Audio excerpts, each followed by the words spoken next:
Hi there. I wanted to address some questions about compensation and pension exams and our advice from our office when it comes to attending a C&P exam.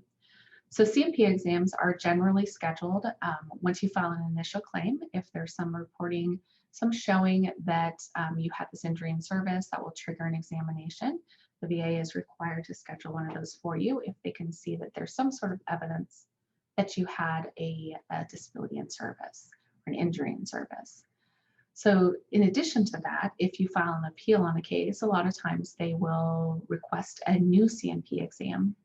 And so you may be entering your second or third C&P exam based upon the same issue. Also, if you file an increase, they will typically do that. So right now, C&P exams are primarily handled by outside contractors. You will get a phone call or a letter in the mail that schedules you for an exam. And admittedly, they are not always clear about what that examination is for. So you may have a number of issues, including, say, PTSD, a back, a knee, and maybe a TBI. The back and knee and TBI may be all handled by the same examiner, and they'll do multiple examinations and C&Ps at the same time. Generally, mental health is handled separately by somebody who is qualified in mental health. So one of the things to do is to clarify when you speak with them on the phone as to what the examination is for so that you know ahead of time. Then when you go in, the examiner is required to have reviewed your claims file and your medical records. They don't always do that beforehand. They are required to do that before they submit the report, but they don't always have done that before you go into the exam. So I'm going to speak specifically, one, to a back examination and two, to a mental health examination. One of the things that's important to know is if you get called in for an exam, whether it's for an increase, whether it's for a follow-up, anytime the VA calls you for an exam, it's imperative that you attend that exam. Doesn't mean you can't reschedule it, but if you do not show, the VA will either straight out deny your claim, or if it's for a future examination, will propose to reduce you oftentimes to a 0% because you did not attend an exam. So I know sometimes it's frustrating. I work with veterans all the time that don't want to go to exam. They don't want to deal with the VA anymore.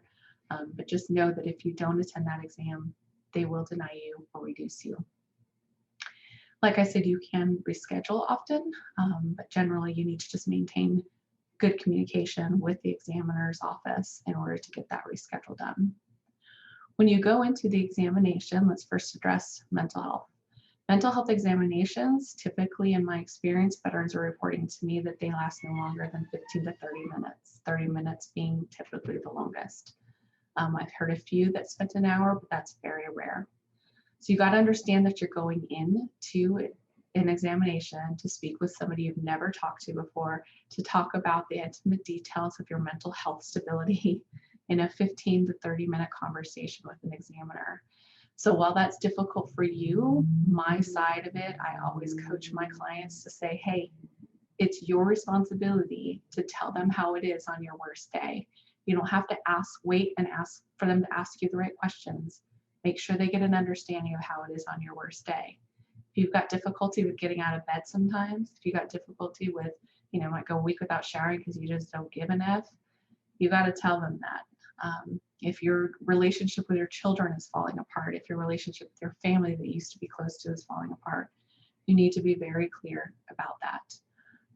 Some examiners will ask all the right questions, and other of them are just, I swear, checking the box. So I put ownership on my clients, on veterans, to say, you got to be honest with how it is in your best day. It's not the time in your worst day. It's not the time to suck it up. It's not the time to pretend like you're okay. This is when you have to be brutally honest. When it comes to orthopedics, so let's talk about knees and backs, that kind of thing. Typically what they're going to do is they're going to do a range of motion measurements. So they're going to have you bend over, they're going to have you see if you can touch your toes, they're going to have you bend your knee, and then the entire time they're going to be measuring and making a determination as to what your range of motion is. What's important to know when it comes to orthopedic stuff is you need to let the examiner know the immediate moment in which you feel pain. If that's before you even start to bend over, they need to know that. Pain with motion is very important when it comes to orthopedic stuff. And again, you're going to be don't try to suck it up. Don't try to make it sound like you're doing okay. If you are feeling the pain, even from the moment that you stand up to do the measurement, let them know that. The other thing that's often happened with orthopedic is they ask you about flare-ups, or they're supposed to ask you about flare-ups. Flare-ups are essentially if you have particular days where it's worse than others, where you wake up one day and you just can't move, you can't bend over, your knee hurts, it's swollen, all of those kind of things. They're supposed to ask you about that and how that affects your range of motion.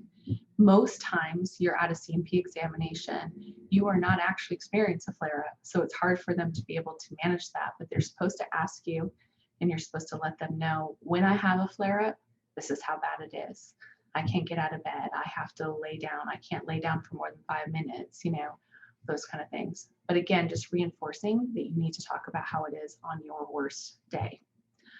If you have any other questions about C&P examinations, our office does have kind of a 2-page guidelines for C&P and advice that we give you. You're more than welcome to reach out to our office, and maybe I'll work with our marketing team to make it available as a download or something like that. But we're always here to help. My paralegals are given carte blanche to be able to help anybody who answers the phone in any way that they can. So we can't always take on everybody's cases, but we can at least give you advice and point you in the right direction. So if you need any help with that, you got an upcoming C&P exam, please feel free to reach out to our office. Thank you.